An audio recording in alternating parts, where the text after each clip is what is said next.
Hello and welcome to you all. हमारे YouTube channel में आपका स्वागत है।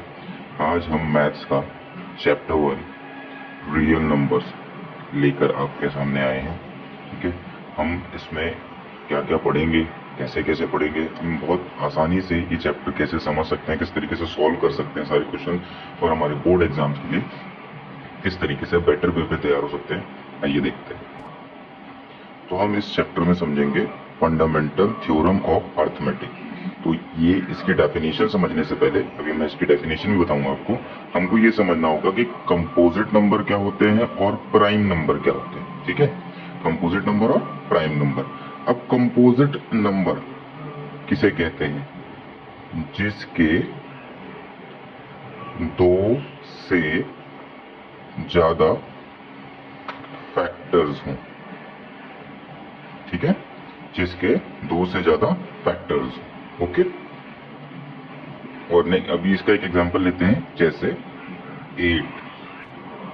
अब अगर मैं आपसे पूछूं कि 8 के फैक्टर्स क्या होंगे, ठीक है, 8 के क्या फैक्टर्स होंगे, तो फैक्टर मतलब ऐसे नंबर्स जो 8 को डिवाइड कर सके। सिंपली कहें तो 8 के टेबल में आता हूं, ठीक है ना, या 8 उसके टेबल में आता हूं, आई एम सॉरी 8 के टेबल में मैंने बताया। ठीक है, जैसे 1 2 4 8। ठीक है, ये क्या है? फैक्टर्स हैं किसके? 8 के। नेक्स्ट अभी आगे है एक 32। ओके, अब 32 के क्या क्या होंगे ये मुझे बताइए। तो अब 32 के क्या होंगे बताइए मुझे। हाँ, वेरी 1 2 is 4 8 16 और 32। Very good. तो ये क्या है? इसके फैक्टर्स हैं। अगर अब मैं आपसे बोलूं कि 8 एक कंपोजिट नंबर है, क्या 8 एक कंपोजिट नंबर है? तो क्या बताएंगे आप? यस, 8 एक कंपोजिट नंबर है। क्यों? क्योंकि यहाँ पे हमने पढ़ा ऊपर जिसके दो से ज्यादा फैक्टर्स हो। तो 8 के कितने फैक्टर्स हैं? 1 2 3 4। ठीक है, तो 8 क्या है? कंपोजिट नंबर है। सिमिलर 32 भी है। तो अब क्या है? 32 भी एक कंपोजिट नंबर है बेटे। क्यों? क्योंकि जैसे कि आपने 8 के साथ देखा, इसके भी दो से ज्यादा फैक्टर्स हैं। कितने फैक्टर्स हैं इसके? 1 2 3 4 5 6। तो 32 क्या है? कंपोजिट नंबर है। यस, बिल्कुल। आई होप यहाँ तक आपको समझ में आया होगा कि कंपोजिट नंबर को एक बार रिवाइज कर लेते हैं। कंपोजिट नंबर जिसके दो से ज्यादा फैक्टर हों। मेरी बात को ध्यान से समझिए, दो से कम नहीं, दो से ज्यादा फैक्टर्स। तो दो से ज्यादा फैक्टर्स, हमने एक एग्जांपल, दो एग्जांपल लिए, 8 और 32। तो 8 के भी हैं, ठीक है, और 32 के भी दो से ज्यादा कम वो है फैक्टर्स हैं। तो ये दोनों क्या है? Composite number. ओके, आगे देखते हैं और क्या है। तो आगे क्या है? Prime number. क्योंकि हमने कंपोजिट नंबर क्या होता है समझ लिया, जिसमें सिंपल सी डेफिनेशन है, जिसके दो से ज्यादा फैक्टर्स हैं। तो 8 क्या है? कंपोजिट नंबर है, क्योंकि इसके दो से ज्यादा है। 32 क्या है? कंपोजिट नंबर है, क्योंकि इसके दो से ज्यादा है। अब नेक्स्ट है प्राइम नंबर। ओके, मेरे साथ साथ आप एक कॉपी पेन लेकर लिखते भी जरूर से रहिए, ताकि आप लोगों को पता रहे। ठीक है, तो प्राइम नंबर क्या है? अब प्राइम नंबर की डेफिनेशन है कि जिसके सिर्फ दो फैक्टर्स होते हैं। ठीक है, जिसके सिर्फ दो फैक्टर्स होते हैं। अभी यहाँ पर ध्यान से पढ़िए, दो से ज्यादा पूछा है, यहाँ दो से ज्यादा नहीं पूछा है। दैट मीन्स कि मैक्सिमम कितने होंगे? दो। क्लियर? अब यहाँ से समझ लेते हैं कि कौन से हो सकते हैं। तो एग्जाम्पल ले लेते हैं। ठीक है, जैसे 3। अब 3 के कितने फैक्टर्स हो सकते हैं बताइए? एक तो 3 1 जा हो गया, एक 3 3 जा हो गया, दोनों से डिवाइड हो जाएगा, है ना। तो ये क्या हो गया? Prime number. 3 क्या है हमारा? Prime number. क्यों? क्योंकि इसके पास दो फैक्टर्स, दो डिविडेंड्स कह दो, जिससे वो डिवाइड हो रहा है ना। तो इसके अलावा और कौन से हैं? दो चार एग्जांपल्स और देख लेते हैं। ठीक है ना, तो हम कौन सा हो सकता है? 2 भी हो सकता है ना, 5 भी हो सकता है, 7 भी हो सकता है, 11 भी हो सकता है, और 13 भी हो सकता है।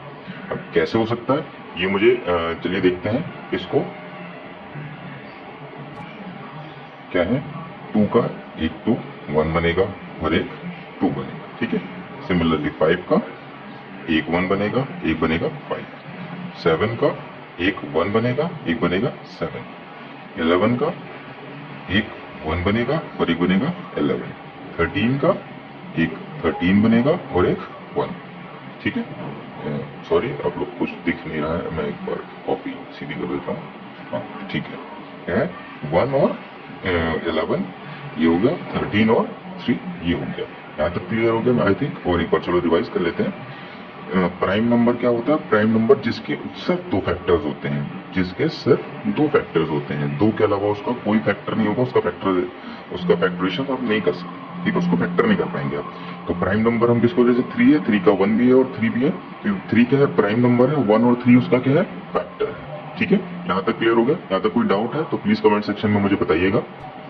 अब एक चीज मैं और आपको बता देना चाहता हूँ जो आपको ध्यान रखनी है कि प्राइम नंबर के दो फैक्टर्स होते हैं, जिसमें या तो उसका फैक्टर 1 होगा या फिर वो खुद फैक्टर होगा।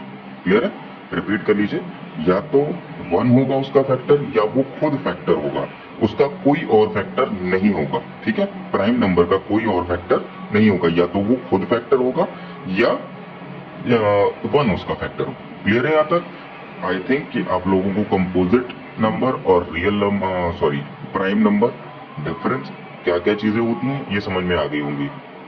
आगे अभी हम कोर्स में कोशिश करते हैं थोड़ा जानने की, थोड़ी वीडियो लेंदी हो सकती है, तो प्लीज पेशेंस के साथ वीडियो पूरा देखें और कोई भी प्रॉब्लम हो तो जरूर बताएं। अब आगे बढ़ने से पहले मेरा आपसे एक क्वेश्चन है, ठीक है? कमेंट सेक्शन में भी आंसर दे सकते हैं और अगर आपको आता होगा तो बहुत अच्छी बात है, नहीं आता होगा तो आंसर अभी आपको पता चल जाएगा। ठीक है, क्वेश्चन ये कि 1 क्या है? 1 इज प्राइम नंबर और कंपोजिट।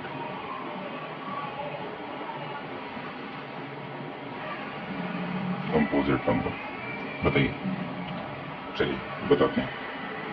प्राइम नंबर का आपको पता है कि ओनली 2 फैक्टर्स है ना, मतलब इसके सिर्फ 2 फैक्टर्स होंगे। ठीक है, इसके सिर्फ 2 फैक्टर। कंपोजिट का क्या है? More than 2 factors.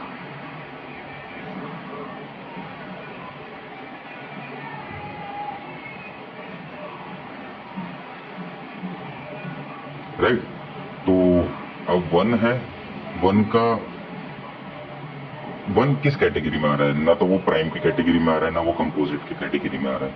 ठीक है ना, यहाँ पे ओनली मांगा है कि मतलब होने ही 2 चाहिए, यहाँ पे 2 से ज्यादा ही होने चाहिए, कम नहीं होने चाहिए। ठीक है, यहाँ पे प्राइम में देखिए ओनली 2 फैक्टर्स, मतलब कि 2 ही फैक्टर होने चाहिए। कंपोजिट में 2 से ज्यादा ही होने चाहिए, 2 से कम नहीं चाहिए। ठीक है, तो अब यहाँ पे ना तो ये सिर्फ 2 फैक्टर में आ रहा है 1, और ना ही ज्यादा हो रहा है। ठीक है, तो क्या बोलेंगे इसे हम? neither prime nor composite। ठीक है, अगर इस टाइप का कोई भी क्वेश्चन बनता है, ठीक है, तो आप इसमें 1 से रिलेटेड अगर कोई क्वेश्चन आता है तो आप यही बताएंगे कि ना तो वो प्राइम नंबर है और ना ही वो कंपोजिट नंबर है। क्लियर है? ठीक है, यहां तक अगर कोई डाउट है तो प्लीज जरूर पूछिए। चलिए अब हम पढ़ लेते हैं Fundamental theorem of arithmetic. Every composite number can be expressed, factorized as a product of primes. अब every मतलब दुनिया में कोई भी कंपोजिट नंबर कौन से? जिसके 2 से ज्यादा फैक्टर्स होते हैं, उसे हम क्या कर सकते हैं कि फैक्टराइज कर सकते हैं, मान सकते हैं प्रोडक्ट ऑफ प्राइम। इसको सिंपल थोड़ी सी लैंग्वेज में समझ लेते हैं, ट्राई करके देखते हैं कि कैसे हो रहा है। ठीक है, तो हमने कंपोजिट नंबर जैसा पहले लिया था 8। ठीक है, 8 का कंपोजिट नंबर, 8 जो है हमारा कंपोजिट नंबर है। अब हम इसको यूनिक तरीके से फैक्टराइज करेंगे। हम इसको क्या करेंगे? फैक्टराइजेशन करेंगे और देखते हैं कैसे करेंगे। तो 8 क्या है? Composite number. अब हम क्या करेंगे? इसको फैक्टराइज करेंगे। ठीक है, कैसे करेंगे? 2 क्या होता है हमारा? Prime number. तो 2 इंटू 2 इंटू 2। ठीक है, कितना हो गया? 2 1 जा 2 2 जा 4, 4 2 जा 8, 8। ठीक है, अब ऐसे ही क्या है 32। तो अब इसे हम क्या करेंगे, प्राइम नंबर्स में फैक्टर करेंगे। 2 इंटू 2 इंटू 2 इंटू 2 इंटू 2। ठीक है, यहां तक क्लियर हो गया। अब हमने क्या किया, 32 को प्राइम क्या बोलते हैं, प्राइम नंबर से फैक्टर कर दिया। यहाँ पे कंपोजिट नंबर को प्राइम नंबर से फैक्टर कर दिया। क्लियर है, यहां तक किसी को कोई डाउट? अगर कोई डाउट है तो कमेंट सेक्शन में पूछ सकते हैं। आगे और देखते हैं कि एक आध एग्जांपल और ट्राई करते हैं, देखते हैं कि उसे और समझने की कोशिश करते हैं थोड़ा सा। अब हम एक एग्जांपल ले लेते हैं 100। अब इसे कैसे करेंगे, ठीक है, चलो ट्राई करते हैं इसे। 100, ओके। अब क्या है, 2 क्या है हमारे पास, प्राइम नंबर, ऑब्वियस सी बात है, हमें उसी से करना है। ठीक है, तो ये किससे आएगा, 5 2 या 10, है ना। तो यहाँ 5 0 का 0। नेक्स्ट आगे ये किससे जाएगा, 25 आएगा, है ना। अब 25 जाएगा नहीं तो किससे जाएगा, इससे 5 से। अब फिर क्या बचा यहाँ पे 5, ये 5 बन जाए 5। ठीक है, इतना आपको समझ में आया, 5 बन जाए 5। ये यहाँ तक सॉर्ट आउट हो गया। अब इसको हम क्या करते हैं, इसी फॉर्मेट में, जिस फॉर्मेट में ये लिखा है इस फॉर्मेट में हम लिखने की कोशिश, लिख कर देखते हैं कि कैसे हुआ। चलिए इसे करके देखते हैं। 100 इज इक्वल्स टू 2 की पावर 2 एंड इनटू 5 की पावर 2। अब 2 और 5 क्या है, प्राइम नंबर है, और 100 क्या है, कंपोजिट नंबर है। तो आपने इस कंपोजिट नंबर को प्राइम नंबर की हेल्प से फैक्टराइज कर दिया। ठीक है, और यही कहता है कि फंडामेंटल थ्योरी ये बताने की कोशिश करता है, अर्थमेटिक फंडामेंटल थ्योरम, कि हम कंपोजिट नंबर को प्राइम नंबर की हेल्प से फैक्टर कैसे कर सकते हैं। होप कि आपको ये वीडियो पसंद आई होगी। ठीक है, अगर कोई भी चीज आपको समझ में नहीं आई हो या किसी भी चीज में डाउट हो तो आप कमेंट सेक्शन में पूछ सकते हैं। Thank you, keep watching.